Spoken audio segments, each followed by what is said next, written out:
Esse tema é bastante cobrado. Vamos falar hoje sobre filosofia medieval, passar pelos filósofos medievais aqui na nossa aula de intensivo agora de filosofia. Tudo bem, gente?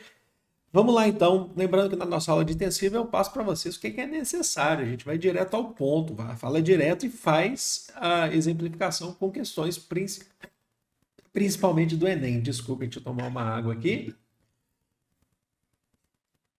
E a dica que eu já vou dar para vocês, ó, comentário aqui na descrição a gente tem o link do material, já está disponível para vocês. E a dica que eu dou é, a gente vai passar aqui por dois filósofos medievais, tá? Que são os grandes cobrados. Agostinho de Hipona, ou Hipona, Santo Agostinho, né? E Tomás de Aquino, ou São Tomás de Aquino. Tem que saber o contexto. Duas coisas que são importantes. Vocês têm que focar. Em Agostinho, focar no conteúdo da sua obra. Tá bom? No conteúdo da filosofia dele. O que ele pensa sobre filosofia. No Tomás de Aquino, além do conteúdo da filosofia, tem que saber o contexto que ele está. Porque ele está na Baixa Idade Média. Então, a gente vai ver que na hora que fizer as questões são relacionadas a isso. Então, já vamos direto aqui para a nossa imagem. Imagens. Tá falando que. Vambora, gente. Chega. Eu e minhas imitações ridículas. A tela é essa, tá? A gente não vai além disso aqui, não. Depois disso aqui a gente já vai fazer a questão. Porque é o que eu preciso para passar para vocês. Então, primeira coisa, a gente vai dar um conceito de filosofia medieval. E tá muito claro pra gente. Tá muito fácil isso. Tá muito fácil mesmo. Filosofia medieval, a Idade Média são 100, 100 não, são 10 séculos, ou seja, são 1000 anos. Vai do século V ao XV. A gente vai falar de uma filosofia medieval cristã. Ah, tem outras filosofias, lógico, você tem filósofos do islamismo. Aqui é o que é cobrado para vocês, é a filosofia medieval cristã. E mesmo assim, do século V ao XV, muda algumas coisas importantes. A mesma filosofia, o mesmo pensamento filosófico cristão do século V é diferente do pensamento cristão que está lá no século XI, XII, XIII, para a gente diferenciar mesmo Santo Agostinho de São Tomás de Aquino. Tá bom? Mas, no geral, ela é essencialmente cristã, tá? Você tem o poder do clero, a gente falou sobre isso em aula de Idade Média. Então, essas aulas de filosofia, elas estão indo muito ao encontro das nossas aulas de história, certo? Então você tem toda uma questão do providencialismo. O que é a providência? A providência é divino, é sempre assim, a Deus, para Deus, ou é obra de Deus, tudo vem de Deus, sabe? É o providencialismo. E então esse é um ponto importante, certo?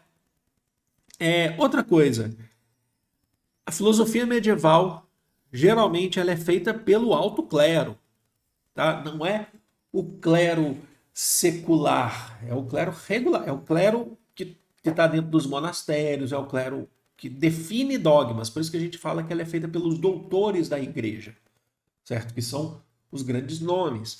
Então ela não é feita pelo padre, por exemplo, que tem contato direto com os camponeses, tá bom? Meu nariz está entupindo aqui. Mas enfim, vamos lá. A primeira que a gente tem aqui é o Santo Agostinho, que ele nasce, na verdade, nas dependências do Império Romano, certo? O Santo Agostinho ele passa pela transição entre Idade Antiga para a Idade Média. Então a gente já vai definir ele como filósofo medieval, que ele está no começo da Idade Média. E a escola filosófica que a gente encaixa, coloca o grupo Santo Agostinho, é chamada de patrística. Por que patrística? Porque são os pais da igreja. São pertencentes ali como eu falei para vocês, um alto clero que define dogmas na igreja. Vai assistir a nossa aula de Idade Média, né? Sobre isso. E o Santo Agostinho, vou ser bem direto aqui nessa aula, ele é considerado um filósofo neoplatônico. Peraí. Platão está lá no século IV antes de Cristo, na Grécia, antes do cristianismo. Por que neoplatônico? Durante o Império Romano, você já tem os chamados filósofos neoplatônicos, o Santo Agostinho ele se encaixa nesses. Em geral, em linhas gerais aqui, o neoplatonismo tenta pegar a ideia de Platão e transformar para a sua realidade naquele momento, naquele contexto. Vamos lá, só para você encaixar. Faz a conversão comigo aqui que fica fácil de entender. O que Platão dizia? Existe um mundo sensível, que é o mundo das sensações, certo? E existe um mundo inteligível, que é o mundo das ideias. Agora pega o Santo Agostinho agora e tenta fazer a conversão em Deus. Na questão cristã, o mundo sensível é o reino dos homens. Ele é imperfeito. O mundo inteligível é o reino dos céus, que é o seu objetivo. Para Platão, o grande objetivo era o mundo das ideias. Para o Santo Agostinho, o grande objetivo era a salvação, o reino dos céus. Certo? E o próprio Santo Agostinho utiliza a própria história dele para falar que ele errou muito nesse mundo sensível dele aqui, nesse reino dos homens. Ele teve contato com o Antigo Testamento, não se adequou muito, maniqueísmo em relação entre bem e mal, até que ele conhece as cartas de Paulo. Ele tem acesso ao Novo Testamento, tem a importância da sua mãe, Santa Mônica, né? Mas assim, que indica para ele, que mostra para ele parte desse caminho a trilhar, e ele passa por uma redenção até buscar a sua meditação, o seu reconhecimento, em Deus, buscar Deus. E aí vem a salvação e atinge o reino dos céus. Platão falava que aqueles que exploravam a sua alma para a alma racional chegavam no mundo inteligível. O Santo Agostinho ele está falando que se você se redimir, se você meditar no sentido de se tornar um crente em Deus, né? Você vai chegar nesse reino dos céus, certo? Então, ele acredita nisso. A diferença aqui, a gente já viu a diferença entre as duas concepções, mas é que o Santo Agostinho, por essa questão cristã, o que ele acredita? Que os dois mundos, tanto o reino dos homens quanto o reino de Deus, são criados por uma única coisa, Deus. Uma única entidade, um único Deus, o Deus. Platão ele já não falava disso, certo? E você atinge esse reino dos céus pela a salvação sua, atinge pela sua oração, pela sua devoção, certo? Você busca pela sua fé. Sabe quem que era um monge agostiniano lá no século XVI, 15, 16? Lutero, que falava que a salvação vinha pela fé. Pois é, então o Santo Agostinho, ele já é considerado ali um reformador da igreja por falar, a gente não precisa de bens materiais, não é nada disso, é a salvação que vai te levar ao reino dos céus, tá bom? Então esse é o ponto que leva o Santo Agostinho a ser um neoplatônico, tá bom, gente? Um outro ponto muito importante aqui do Santo Agostinho, que é o livre-arbítrio, e isso é cobrado no Enem. Professor, então se tudo é Deus, tudo é Deus, tudo é Deus. Para o Santo Agostinho, existe ou não existe livre-arbítrio? Para o Santo Agostinho, existe. Não, mas é Deus que está falando, então Deus não te dá o livre-arbítrio. Não. Na prévia de Deus, no prólogo, o livre-arbítrio está no começo. Como assim, professor? O livre-arbítrio se manifesta na sua escolha do caminho de Deus, que é o caminho da salvação, e aí você vai para a devoção, você vai para a fé, você vai para a sua oração, ou você escolhe o afastamento de Deus. Certo? Então, naquele momento, você tem livre-arbítrio. Certo? O livre-arbítrio está naquele momento da escolha. Você escolheu o caminho de Deus, pronto, acabou. Agora você vai para o caminho de Deus, você está salvo. Você não escolheu, aí esse Deus pode inclusive te punir. É na escolha o livre-arbítrio. Ele não é na vida toda. Ele é na escolha. E aí, para o Santo Agostinho, acho que é muito importante trazer isso para vocês, que o Santo Agostinho, ele fala, e aí quando Deus é tudo, né? Deus é o caminho. Ah, professor, mas existe o mal para Santo Agostinho? O mal é obra de Deus? Fazer o mal para as pessoas, caso elas se afastem? Não. O mal representa o afastamento de Deus. Na ausência de Deus, o mal se prolifera. Agora, na presença de Deus, quando você escolhe o caminho, você está salvo. Ok? E Deus é tudo. Deus é o criador do espaço, é o criador do tempo. O que existia antes de Deus criar o espaço e o tempo? Não existe antes de Deus, porque se Deus criou o tempo, a palavra antes de Deus não existe, o conceito de antes de Deus. Você questiona Deus? Você não questiona. Você não pode questionar uma obra de bondade. Você tem que só seguir. Então esse é o pensamento de Santo Agostinho. É um ponto importante que vocês têm que saber, principalmente no que diz respeito ao livre-arbítrio. A sua capacidade de escolha no livre-arbítrio, esse é o grande foco, tá? Vai até a escolha de Deus ou afastamento de Deus. E Deus ou o mal? Não, Deus ou afastamento de Deus. O mal se prolifera se você se afastar, tá bom? Então tá, sabemos disso. A próxima escola, o próximo filósofo é ele,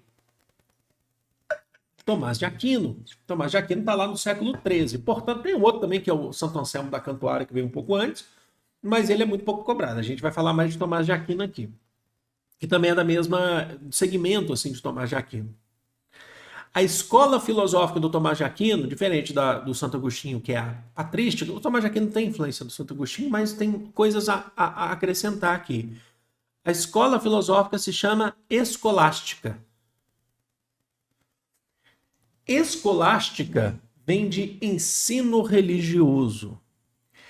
A gente está num momento, contextualiza, onde existem universidades medievais. As universidades, as universitas, que foram criadas a partir do século X, XI, XII, por ali, de pessoas que queriam se afastar da igreja, acompanha comigo, se afastar da igreja, certo?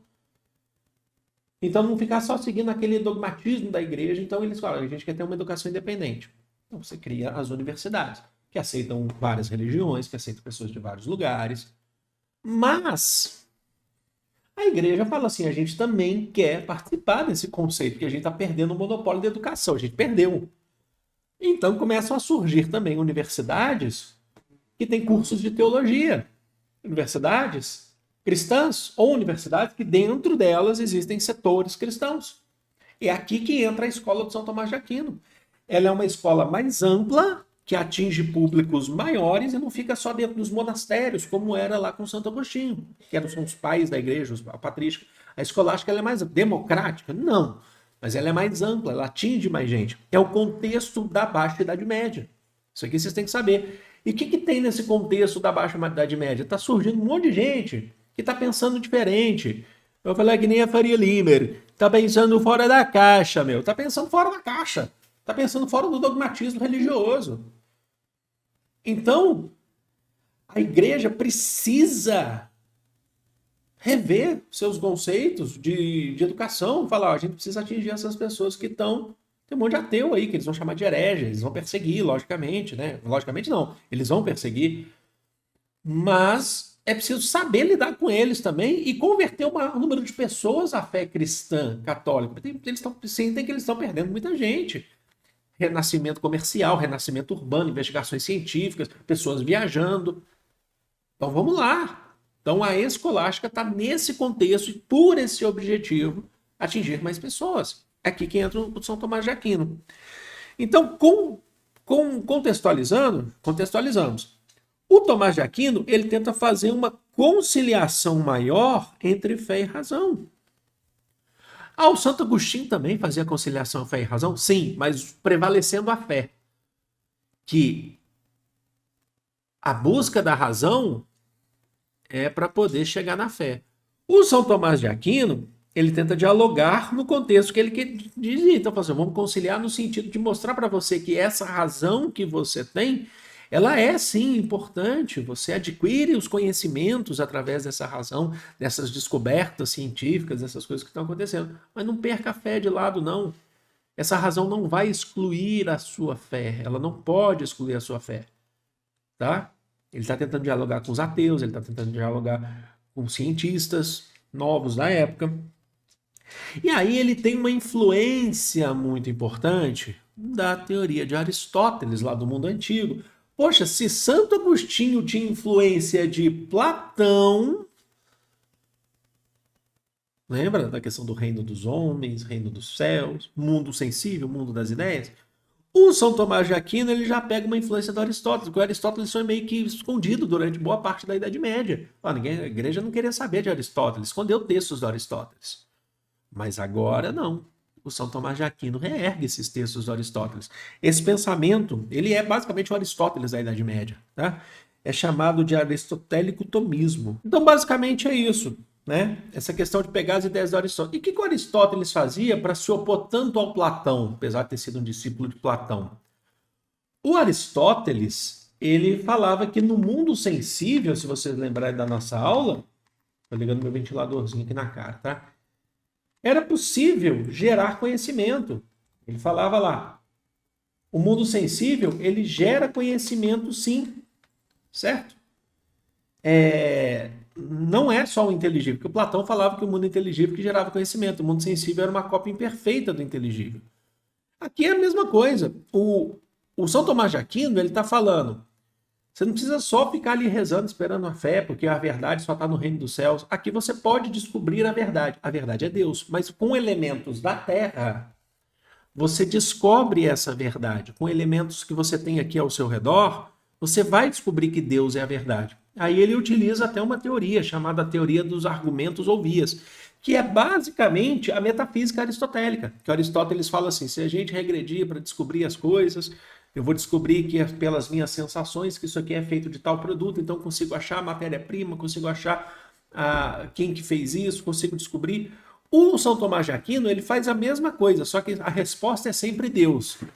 Por que isso existe? Por que existe a cor da árvore? Porque se você regredir, você sempre vai achar chegar na primeira via. A primeira via é sempre Deus. Tudo bem, você pode questionar, você pode duvidar, você pode falar, mas tudo é Deus então. Mas ele está tentando falar que na Terra você consegue chegar a Deus com argumentos, descobrindo no mundo sensível que Deus tem que ser a resposta para tudo que se tem, certo?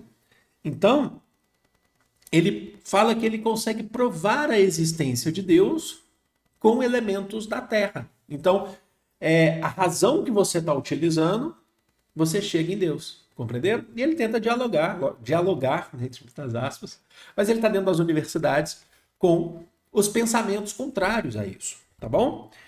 Do ponto de vista político, que isso é importante, que já foi cobrado no Enem, mas do ponto de vista político, ele defendia uma monarquia. Tá? O modelo de monarquia que se tinha naquele tempo era monarquia de reino, não tinha nem Estado Nacional. Mas um rei que fosse cristão. Ó, meu cachorro latindo. O rei que fosse católico. O rei que fosse cristão. Porque ele falava que era uma forma natural, hereditária, na verdade, e porque isso se assemelhava ao rei de todos, que é Deus. Então é uma forma natural. Deus enquanto rei, os reis aqui enquanto reis. Só que ele defendia essa monarquia no sentido de ser cristã para continuar propagando nesses reinos o catolicismo. Então ele já entra no sentido político material da palavra. Tá, vamos sistematizar aqui nesse sentido. Compreenderam? Então daqui as diferenças, principalmente as ideias, né, na verdade, de Santo Agostinho, mundo das ideias, reino dos céus, oração, fé. E São Tomás de Aquino, com elementos da terra se chega a Deus, com elementos do mundo sensível se busca conhecimento para se chegar a Deus. Tá aqui essa página para vocês. E aí a gente entra nas questões, gente. É isso aí. Vamos lá. Então nós temos esse exemplo vamos ver que é recorrente, tá? 2019, o Enem 2019 falava assim pra gente uma questão de Santo Agostinho. Tem que ler com detalhe, tá? Porque às vezes as palavras podem confundir a gente. De fato, não é porque o homem pode usar a vontade livre para pecar que se deve supor que Deus a concedeu para isso. Então você sai pecando, não é porque você sai pecando que Deus te deu esse direito. O livre-arbítrio de Santo Agostinho não é isso, vocês lembram? Há, portanto, uma razão pela qual Deus deu ao homem essa característica, pois sem ela não poderia viver e agir corretamente. Pode-se compreender, então, que ela foi concedida ao homem para esse fim, considerando-se que se um homem a usar para pecar, a sua vontade livre, recairão sobre ele as punições divinas. Ora, isso seria injusto se a vontade livre tivesse sido dada ao homem não apenas para agir corretamente, mas para pecar. A vontade livre não foi dada ao homem para pecar, sim para ele agir corretamente. Na verdade, por que deveria ser punido aquele que usasse da sua vontade para o fim para qual ela lhe foi dada? Então nós temos aí a concepção sobre livre-arbítrio no Santo Agostinho. Nesse texto, o filósofo cristão Santo Agostinho, Agostinho de Hipona, sustenta que a punição divina tem como fundamento o quê? O desvio da postura celibatária. O celibato seria, então, em linhas gerais, bem direto, assim, que o religioso, ele tem uma relação apenas com Deus, ele não tem uma relação física com outras pessoas, amorosa, né? Insuficiência da autonomia moral, afastamento das ações de desapego, distanciamento das práticas de sacrifício, violação dos preceitos do Velho Testamento. Então, olha o comando. Nesse texto, o filósofo cristão Agostinho de Hipona, ou Hipona, né, sustenta que a punição divina tem como fundamento... Qual que é o fundamento da punição divina? A, B, C, D ou E? Eu já vou direto na alternativa. A alternativa correta é B. Insuficiência da autonomia moral. Significa que a sua autonomia... ela só vai até a escolha. Lembra que eu falei que é o livre-arbítrio? E caiu minha câmera. Né? No momento da questão, mas vamos lá. No momento do livre-arbítrio, você escolhe o caminho de Deus ou não. Além disso, você não consegue mais. Tá? Você não tem autonomia. Então, é uma questão que eu acho que ela é muito mal formulada, assim, em alguns aspectos, assim, por questões não, às vezes é difícil saber o que ela quer, mas ela não está errada, tá? Nesse texto, o filósofo sustenta que a punição divina tem como fundamento o quê? Insuficiência da autonomia moral. A partir do momento que você escolhe o afastamento de Deus, você vai ser punido por isso. Acabou sua autonomia moral. Você não tem mais. E Deus não te deu o livre-arbítrio para pecar. Ele te deu para escolher. Se você quer seguir o caminho de Deus, para ele é a verdade, ou o caminho oposto, que é o afastamento. A partir dali, você não tem mais suficiência, você não tem mais autonomia moral. E aí você vai ser punido por conta da sua escolha. Tá? Então é isso, tá? Esse livre-arbítrio do Santo Agostinho, guardem isso, é muito limitado. Deixa eu ver se tem alguma aqui. Ele não está desviando de postura celibatária, que seria uma outra questão, seria sobre casar ou não, por exemplo, um religioso. Afastamento de ações de desapego. Não é sobre desapegar sobre questões materiais ou não. Né? A gente está falando de autonomia, a gente está falando de livre-arbítrio. Também não tem nada a ver com sacrifício, certo? E violação do Velho Testamento. Ele não é o Velho Testamento, né? O Santo Agostinho, inclusive, ele é mais focado no Novo Testamento, certo? Então, violação dos preceitos do Velho Testamento. Ele como eu falei para vocês, ele teve contato com o Velho Testamento lá no início do seu pensamento e tal, e ele não gostou. Ele não quis seguir, porque ele falava de um Deus punidor o tempo todo no Velho Testamento, e não era isso. Ele fala, o Santo Agostinho defende a fé como guia para a salvação e o livre-arbítrio no início, no começo, tá bom? Então guarda isso, o livre-arbítrio é muito importante aqui para o Santo Agostinho. Vamos para a segunda aqui, Enem 2018. Não é verdade que estão ainda cheios de velhice espiritual aqueles que nos dizem que fazia Deus antes de criar o céu e a terra? O que fazia Deus antes de criar o céu e a terra? Se estava ocioso e nada realizava. Dizem eles, por que não ficou sempre assim no decurso dos séculos, abstendo-se como antes de toda ação? Se existia um Deus, um novo movimento, uma vontade para dar ao ser a criaturas que nunca antes criava, como pode haver verdadeira eternidade se nele aparece uma vontade que antes não existia? O que fazia Deus antes de criar o tempo e o espaço? Falei isso para vocês hoje, hein? A questão da eternidade, tal como abordada pelo autor, é um exemplo da reflexão filosófica sobre o quê? Qual que é o debate aqui que o Santo Agostinho está levantando para a gente? A avalescência da ética cristã. B, a natureza universal da tradição. Certezas inabaláveis da experiência. Abrangência da compreensão humana. Interpretações da realidade circundante. Do que circula, o que está em volta de vocês. Olha o comando de novo, acho que é importante pegar o comando. A questão da eternidade, tal como abordada pelo autor, é um exemplo da reflexão filosófica sobre que tipo de reflexão filosófica?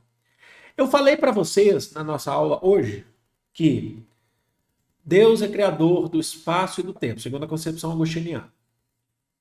Mas o que fazia Deus antes de criar o tempo e o espaço?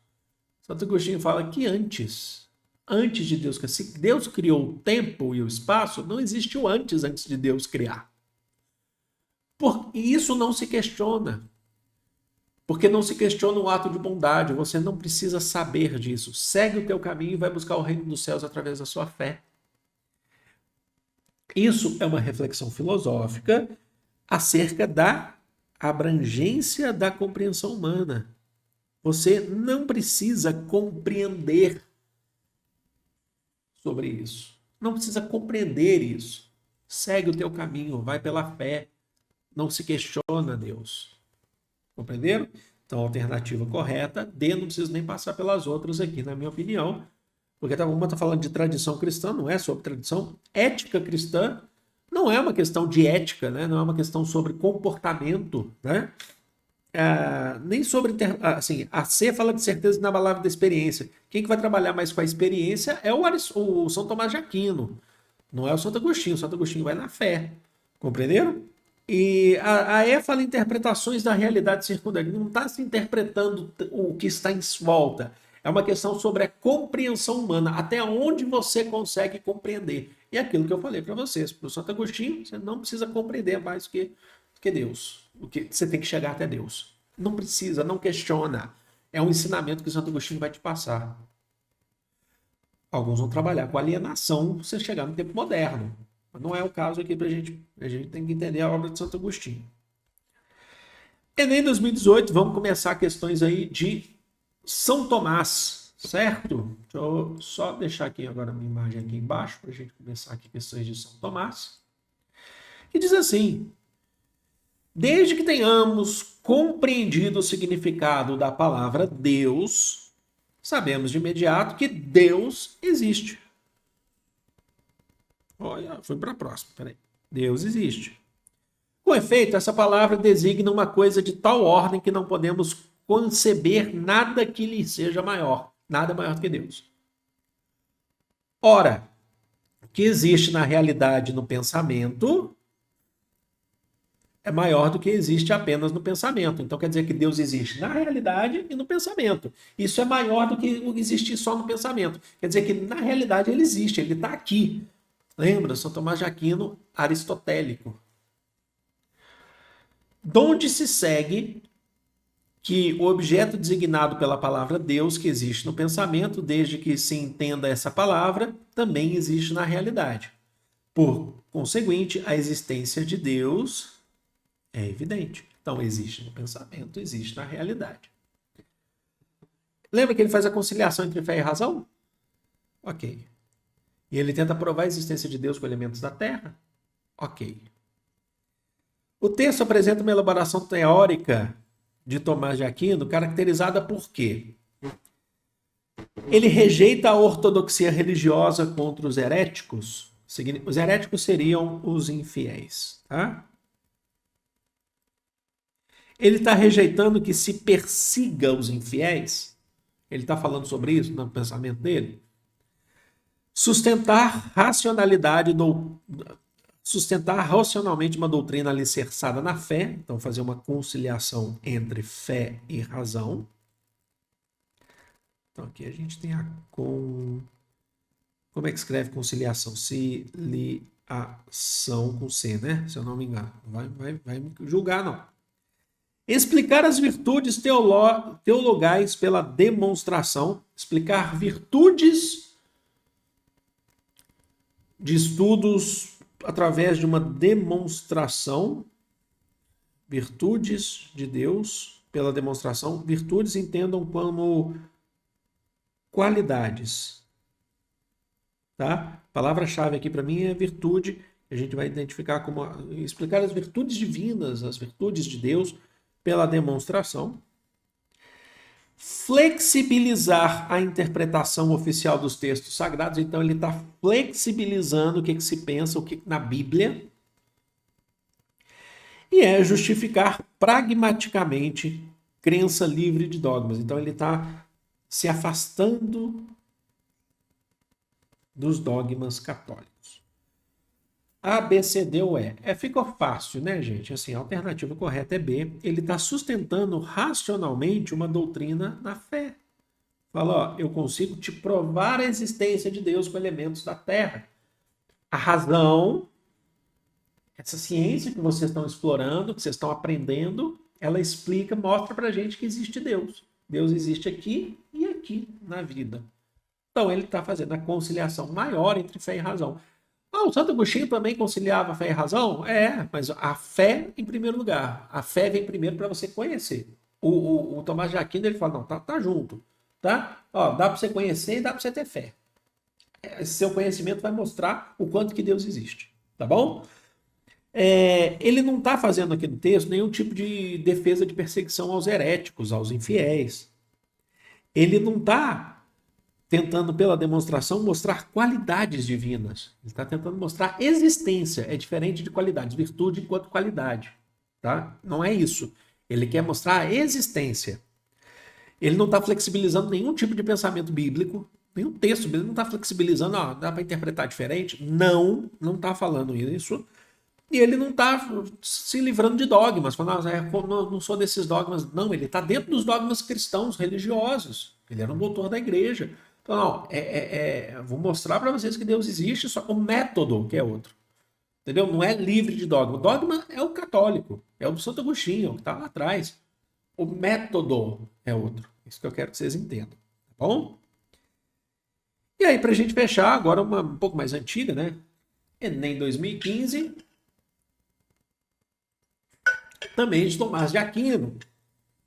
Ora, em todas as coisas ordenadas a algum fim, é preciso haver algum dirigente, pelo qual se atinja diretamente o devido fim. Com efeito, um navio que se move para diversos lados pelo impulso dos ventos contrários não chegaria ao fim de destino se por indústria do piloto não fosse dirigido ao porto. Quer dizer que se um navio tivesse para cá, para lá e não tivesse um foco, ele não chegaria ao fim. Então ele está falando sobre isso, tem que chegar, tem que ter um norte. Qual que é o norte dele? É Deus, né? Vamos lá. Ora, tem um homem um fim, para qual se ordenam toda a sua vida e ação. Acontece, porém, agirem os homens de modo diverso em vistas do fim. Cada um vai agir de várias maneiras. O que a própria diversidade dos esforços e ações humanas comprova. Portanto, precisa o homem de um dirigente para o fim. Então, precisa de... Aqui ele está entrando na concepção política. Que eu falei para vocês. Do reino ou do governo dos homens ao rei do Chipre. No trecho citado, Tomás de Aquino justifica a monarquia. Ele está falando que tem que ter um rei lá, ó. Lembra que eu falei? Como regime de governo capaz de... A monarquia é um regime de governo capaz do quê? Refrear os movimentos religiosos contestatórios. Promover a atuação da sociedade civil na vida política, unir a sociedade tendo em vista a realização do bem comum, unir